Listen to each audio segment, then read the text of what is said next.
Hello! The winter finale of the 17th season of Grey's Anatomy is here, sooner than we'd like. Nevertheless, it's one more episode of Grey's Anatomy in the books and I can never complain about that. From the promo, it looks like that Meredith wakes up. Now I wonder if she wakes up because her health gets better or she wakes up because one of her deceased loved ones pushes her back to life. I'm hoping for the latter, although by extension I am also hoping for Meredith to get better.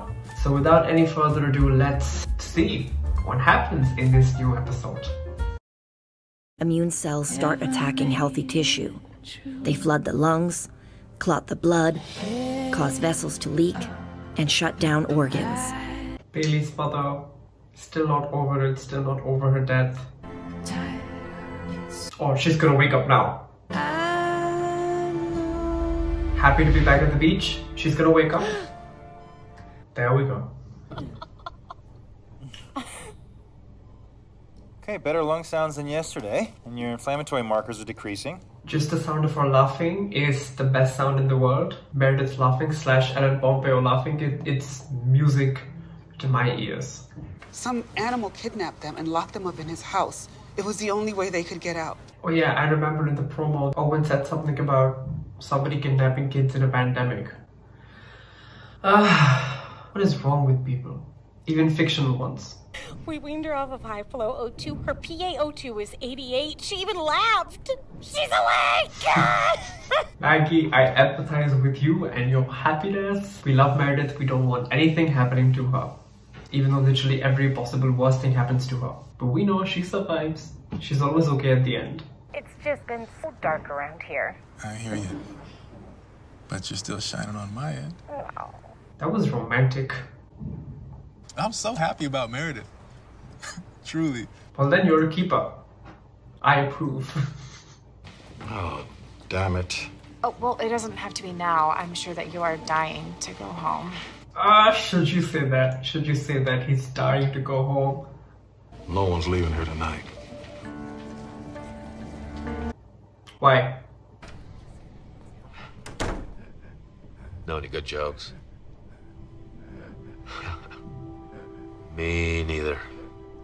God, it must be really hard to be in a position like that. I mean, of course, you're going through something when you're that ill and when you're struggling health-wise, but then you also have another patient who's going through a similar thing, probably in some way worse than you, and you just constantly hear them struggling as well. That must be quite psychologically draining. Hey, great news about Meredith. Yeah, great. What happened, Daddy? Not exposing my kids to COVID the week they lost their grandma. Then go to a hotel. You told me you couldn't leave this place when it needed you. Well, neither can I. She's got him there. They're bringing the kidnapper here, and Montgomery said that he is belligerent. Absolutely not. We're not bringing him to this hospital. I'm as against it as you are. The Seattle Press has closed their doors, and he has to go somewhere. He better not stir up any trouble, or he's gonna have it from me. We all know how things went down with that rapist on the loose and what he did to Edwards and that little girl. Look, I really hate to go, but... No, go. It's okay. Hey, it's really good to hear your voice. I know. I love them. So fix this station and fix the other 3 stations. Actually, you know what? Find someone else to do it because you've just proven why we haven't let residents actually do anything. Clearly Daddy needed that catharsis, but can we just talk about how brilliant an actor Kim Raven is? She's probably one of the most underrated actors on this show. She really knows how to sell a scene. His first name is Hector. And yes, I'd like to know his last name. For my prayers, please. Martinez. Hector Martinez. They got him burned alive in there. He's human garbage. Get these cuffs off me! I want my lawyer, now! He's also gonna say that a lot. Good luck. We've seen that woman before. Is she the woman who was trying to sex traffic that young girl who DeLuca tried to save? Or am I just seeing things? I think she's that woman. Why can't she just get lost? Ma'am? What happened to the guy who just came out of the ambulance? Is he okay? Ma'am, you can't be out here without a mask. Yeah, okay, yeah, thank you very much. Of course. The fact that she is a sex trafficker and that she isn't aware enough to wear a mask in public says a lot about her.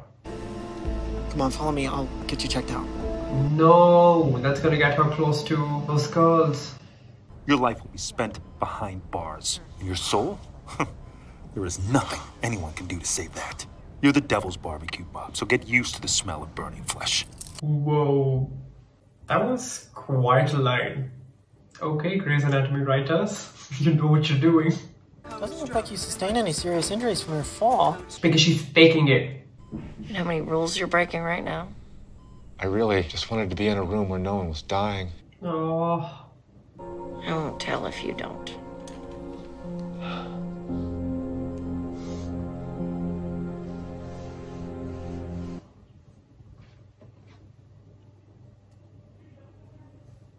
I guess I am his best chance at living long enough that he will rot in prison.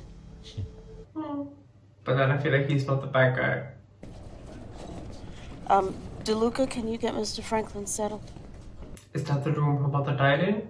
My mom died in that room last night. I just need a minute. Oh, it was last night.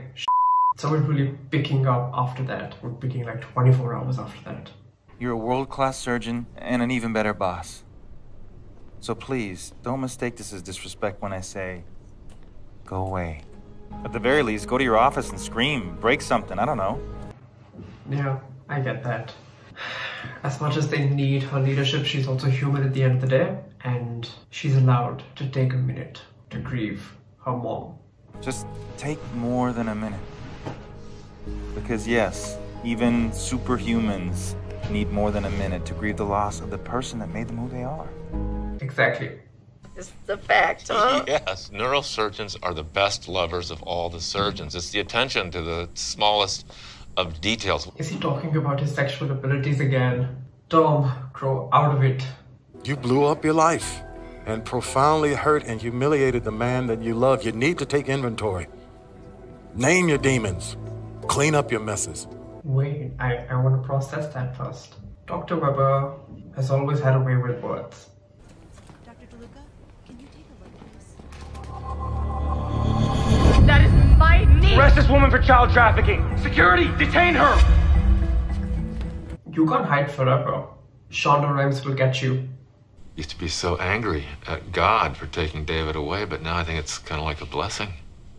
He doesn't have to feel this or worry about me. I don't have to worry about him.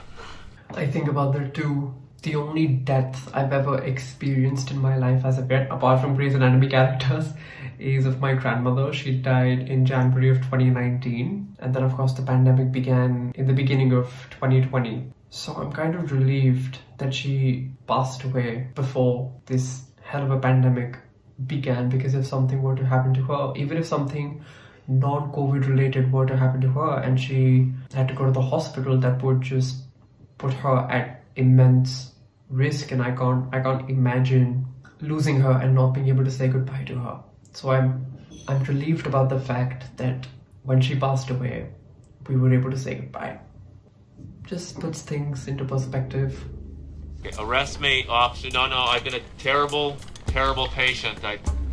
Good luck with your plague. Good luck with yours. Oh, this dark and twisty humor. Oh, but I love seeing Meredith smile again. She just needed someone to talk with, even if it's harassing. If COVID were killing white people at the rate that it is killing black people, you better believe that everyone would be wearing masks because it would be the damn law. That's the truth. It is. When I think about quitting, it brings me so much joy. It's like I have a dirty little secret. Another song by Sleeping at Last. Their music is so melancholic and perfect. It just takes you places and it just fits with Grey's Anatomy. And they do play a lot of music by Sleeping at Last, which is how I even got to know about them in the first place. But whenever they play a song by them, I just feel like something is about to happen, something emotional, sad or happy. You know, somewhere on the spectrum, something is gonna happen.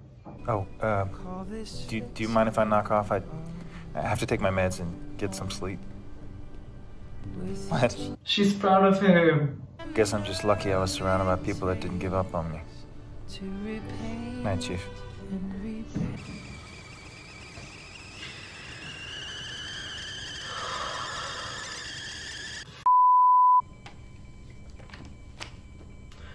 She wants to help. No, Meredith, no. No, keep your mask on. Oh, of course you are. All right, I'm in. Bagger. Give me a wheelchair.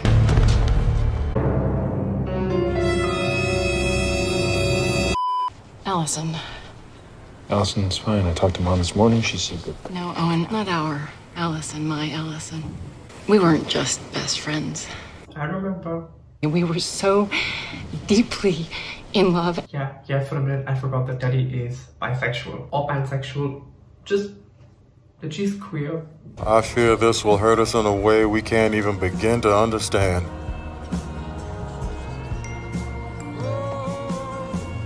Don't tell me it's Tom or Meredith or Meredith.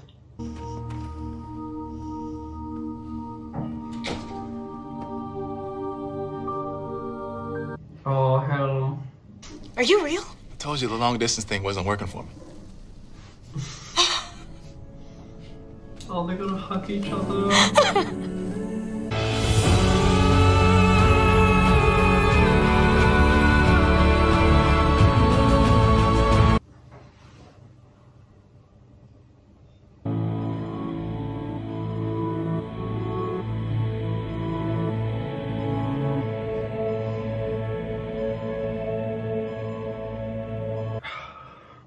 Now there's no promo for next week to watch because this was the winter finale. Now we have to wait, I think, till mid-January for the season to resume. But wow, Meredith is really struggling.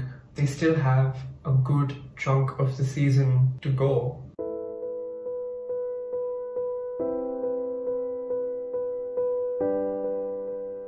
But what if the unthinkable happens? What if they kill her off? Because COVID is a real thing.